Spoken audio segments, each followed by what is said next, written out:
Hey guys, Blaze Gamer here, back with another YouTube video, and today we're going to be breaking down UFC 261. Going to be talking about some of the fights on the main card as well as the prelims, so let's jump straight into it. So the first fight on the main card was Anthony Smith versus Jimmy Crute. Now this was a very entertaining fight for how long it went down. You know, Anthony Smith was just sort of sticking Jimmy Crute with a jab, busting his face up a little bit, landing some good kicks. Jimmy Crute didn't really throw too much, he was just landing some heavy leg kicks on Anthony Smith. One point looked like he hurt Anthony Smith's leg, up until Anthony Smith actually returned a leg kick and sort of numbed the nerve in Jimmy Crute's leg, and he was unable to sort of stand up or walk, but from getting kicked in the leg he was able to take Anthony Smith down and you know, win the first round. So coming to the second, looked like potentially Jimmy Crute was going to pick the pace up, but just looking at the way he walked back to his corner, he seemed like he couldn't walk properly. His leg was all over the place, looked really bad, and you know, had to be stopped by a doctor, which was understandable. I'd say he really couldn't walk at all. No power or any pressure put on his leg. It was just all over the place. So it was a shame to see Jimmy Crute sort of lose that way, but I think he's still an up and coming savage, and I think he's definitely got potential in the light heavyweight division. I think as similar to the Sean O'Malley Oliveira fight, you know, these kicks they may not happen too often, but when they do, it is sort of a rare freak sort of accident thing that happens, and you know, it's a shame. But as I say, it doesn't really happen too often. Jimmy Crute did look good in the fight, as I say, landed takedowns. But Anthony Smith definitely showed his vetness, and you know, he definitely proved that he was sort of, you know, top tier level. He's still a top tier light heavyweight. So I think, yeah, this was a good fight for Anthony Smith to sort of take on and prove that he's still a dog in the light heavyweight division. Moving on to the next fight, you had Uriah Hall versus Chris Weidman. Now this was, coming into the fight, I thought Chris Weidman was going to win. Sort of the not necessarily the trash talk, but the hype going into the fight. He was talking about he could beat Israel Adesanya, saying that he wants to be a top 5 middleweight again, and I definitely thought he could be. I thought, you know, he looked like he was in incredible shape, looked like he trained really hard. You know, Anthony Smith was saying some really good things about him, saying he's the best guy he's ever trained with. So as I say, Chris Weidman had a lot of momentum coming into this fight, coming off a decision win over Amari Akhmedov, who's another up and coming fighter in the UFC. So stylistically, I thought Chris Weidman would take Uriah Hall down, but we didn't really get to see the fight. The first kick that Weidman threw, he actually broke his leg. Now it was very similar to how Anderson Silva broke his leg. So it was very devastating. It was kind of hard to watch. Like when it happened, I didn't necessarily see the bone like sort of snap. When it happened, I was like, wait, what? I thought he checked the kick and his leg sprained, but when the replay happened, it looked really gruesome, and I had a tough time watching it. It was definitely, you know, as I say, John Anik said before, viewer discretion advice. So if you do look up the clip, guys, just keep in mind that it is pretty gruesome and pretty disgusting. But you know, hats off to Uriah Hall for getting the win. I mean, it was a good check. He did definitely check the kick, so it was a well-timed, you know, sort of checking the kick of Weidman. As I say, shame that we didn't get to see more of Uriah Hall and him to showcase his striking. I think this could have been a really good fight, but you know, as I say, hats off to Uriah Hall, and I really hope Weidman recovers well. Do I think he should come back? Honestly, guys, I really think Chris Weidman should retire. Just that injury looked really bad, and the point that he's at in his career now, he's 36 years old. He's not necessarily been on a great winning streak. He's as I say, Chris Weidman's toward at the end of his career now, so I think he should definitely just sort of, you know, as I say, maybe retire, sort of think about hanging up the gloves, because I think that's going to be a really tough injury to come back from. But moving on to the next fight, 3 epic title fights. We had Valentina Shevchenko versus Jessica Andraj. This was a great fight. Now, part of me thought that maybe Jessica Andraj could pull the upset, maybe she could come in, blitz Valentina Shevchenko, overwhelm her with her boxing, with her punches, maybe bust her up, but this was another dominant performance from Valentina Shevchenko. Really has not shown any weakness. Her striking looked good in this fight. Her wrestling, she landed, I believe, 5 or 6 takedowns on Jessica Andraj. I also believe she set a record for most takedowns landed in a flyweight fight. So I mean, she's already making history. This is going to be, she's on a 7-fight win streak in the flyweight division. Again, the accolades and achievements she's achieved in the flyweight division, she's the greatest flyweight fighter of all time. So I say great win for Valentina Shevchenko. Looked very dominant.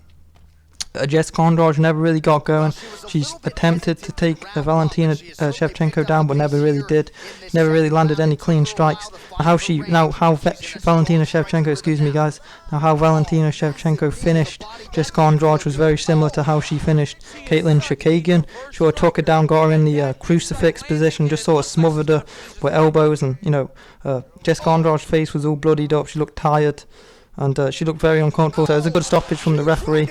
I think had it not been stopped, it would have just gotten much worse for Jessica Andraj. As I say, great performance from Shevchenko. I really look forward to seeing who she fights next. I don't really think there's a clear contender, but I think if Joanne Calderwood can get the Lauren Murphy fight, then maybe Joanne Calderwood would be a good fight. I don't think she would probably get the win, but just to have a Scottish fighter potentially winning the belt would be pretty cool. But as I say, Valentina Shevchenko has really not shown any weakness. She's dominated all of her opponents. Chookagian, Jennifer Maia, now Andraj, who's a former strawweight champion. So she's just sort of further adding to her resume why she's one of the best female fighters of all time. And I'd definitely like to see the either the Nunes trilogy. I think that fight has to happen with the sort of win streak and the stellar level that these women are on. I think that fight needs to happen to maybe determine the greatest female fighter of all time. Obviously Nunes is, but I think Shevchenko is definitely up there.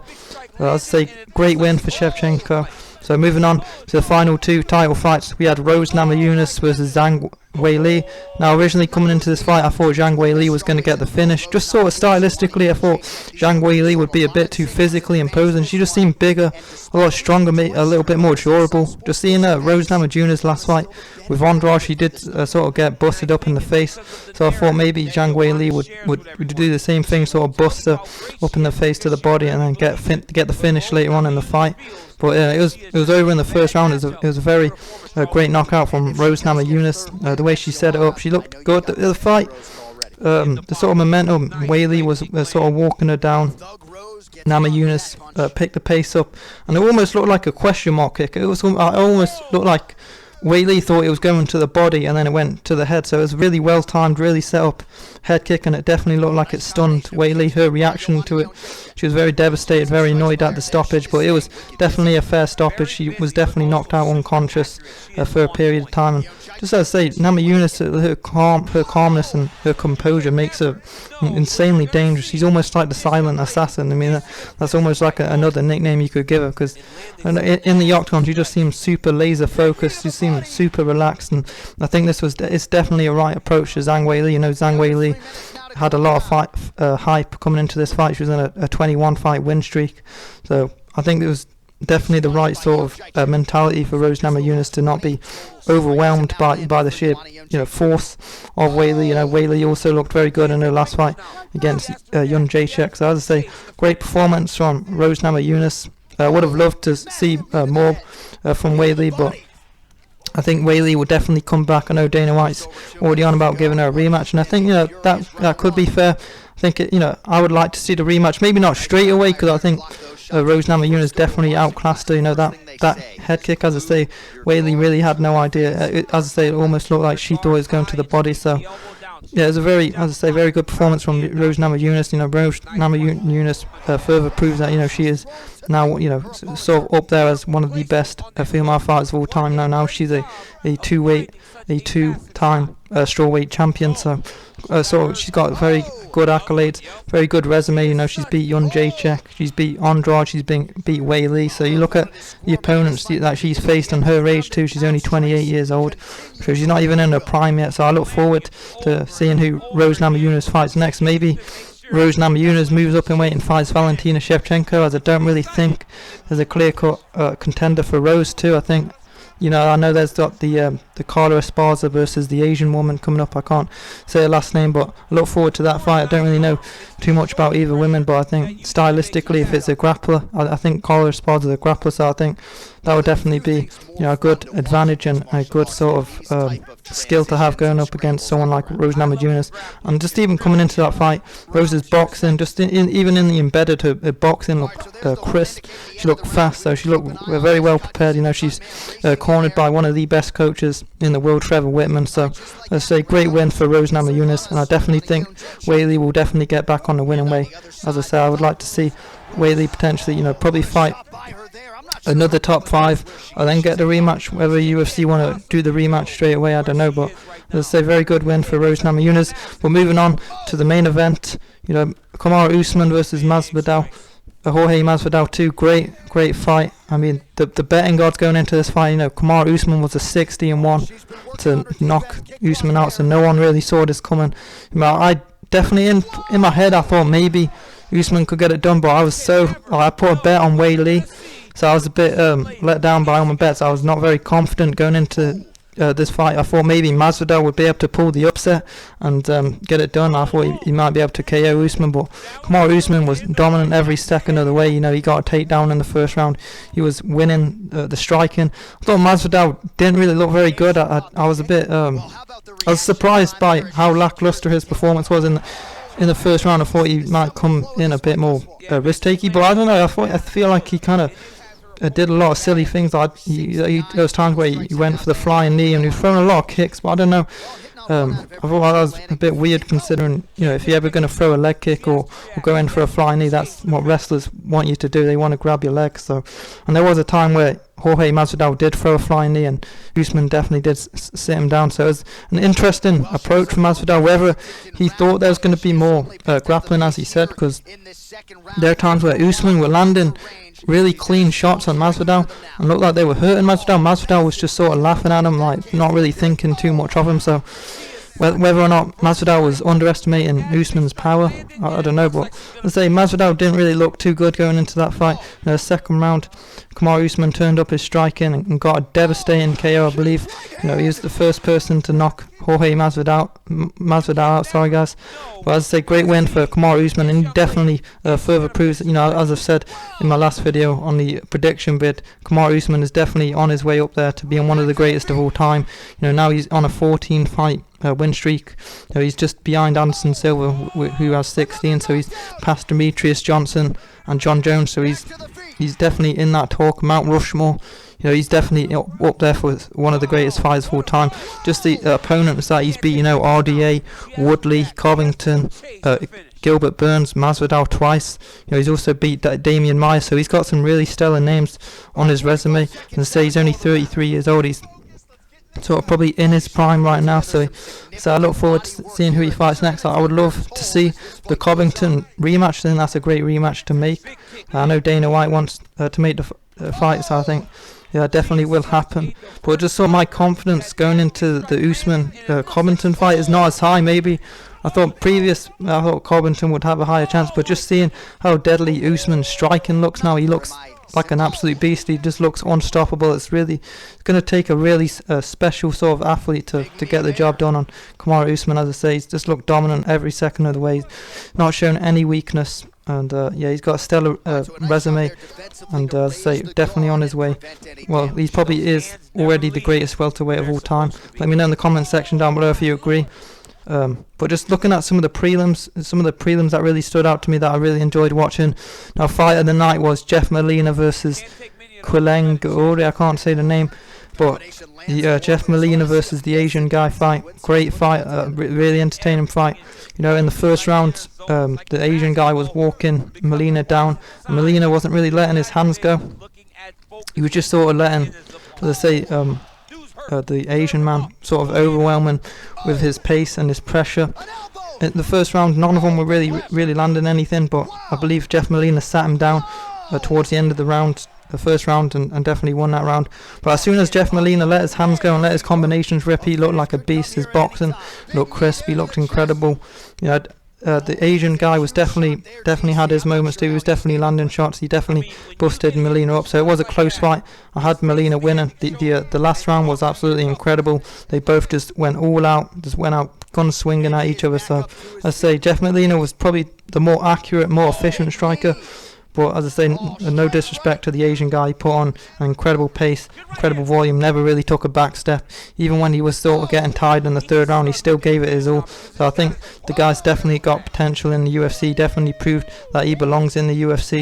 You know, and guys, at the end of the day, whether or not it's your UFC debut, if you come in there and you show the UFC that, you know, you're a great fighter, if you put up a fight and you show dominance and you at least win round, which I think, you know, arguably the Asian guy could have won 1 or 2 rounds, and I think it definitely proves that you're the real deal. As long as you just put up a great fight and really prove that you want to be there, I think, as I say, the UFC will definitely look at that and see him as a rising star, especially considering there isn't really too much Asian talent coming into the UFC right now. But as I say, stellar win for Molina, definitely deserves fight of the night, absolutely incredible fight.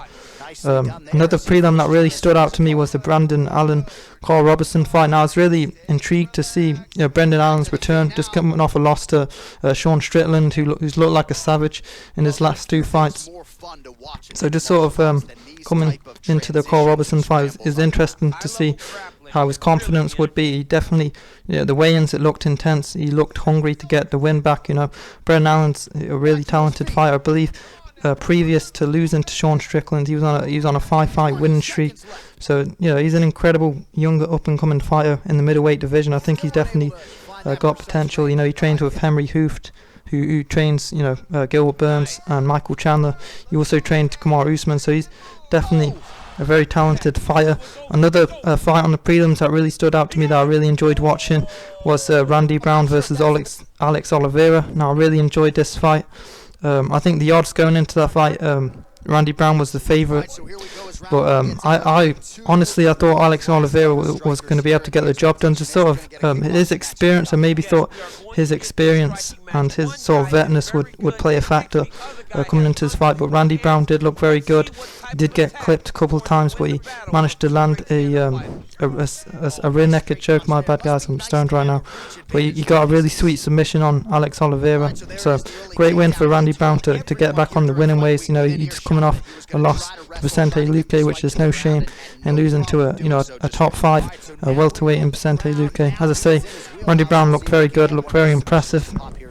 But let me know in the comment section down below, guys, what you thought of this card. The main card was all finishes, so it's a really stellar card, probably one of the best cards I've seen in a while. Just action-packed from non-stop. There was devastating wins in the Uriah Weidman and the Crute fight. There was some surprising knockouts, which were still awesome at the same time, and then you had some upsets in Rose Namajunas beating Weili, and Masvidal knocking out Usman knocking out Masvidal, which, as I say, was a very, very sort of low chance of that happening. So the fact that Usman was able to get that done and win people a lot of money, I do kind of regret not putting money on Usman. But let me know in the comment section, I'll say, if you guys did bet Usman to win by knockout. But yeah, great card from top to bottom. Apologies for the stuttering, I am very stoned right now. I've sort of been staying up late watching the event. I'm very sleep deprived. If you guys watch the UFC in the UK, then you know what it's like, waking up early hours in the morning, sort of just staring at the screen till your eyes almost bleed. So it's a crazy night for us UK fans. But as I say, great card from top to bottom. All the prelims were very entertaining. I hope you guys really enjoyed the video. If you did, please leave a like, subscribe. I'll also leave a link for my Instagram down below. I also did a Blu-ray geek haul video yesterday, a bit of a different style of video, but if you guys are interested in Blu-rays and comics and all that kind of stuff, and you just want to know what I picked up, then I'll leave a link for that video down below. I'll also leave a link down below for my Facebook. I've just sort of made a Facebook page where I'll be promoting my channel, and you guys can keep up to date with the videos coming. And as well, you guys will also want to follow me on Amino. There's a great app called Amino where you can keep up to date, and if you guys want to message me, if you guys want to shout out in any of my videos, I'll be happy to do that. I appreciate all the support I get on the UFC videos, so I definitely want to repay you guys for all the love that you guys give me on the UFC content. But I say, guys, I hope you really enjoyed the video, and peace. Big powerful punch lands. Now he gets back to range. Head kick attempt. It's blocked. Oh! He's out! And now 2 of the most dominant, well-rounded fighters in this division. I mean, these guys are the best of all of mixed martial arts. They can do everything when they're locked inside of the octagon. I'm so excited to watch the highest level of MMA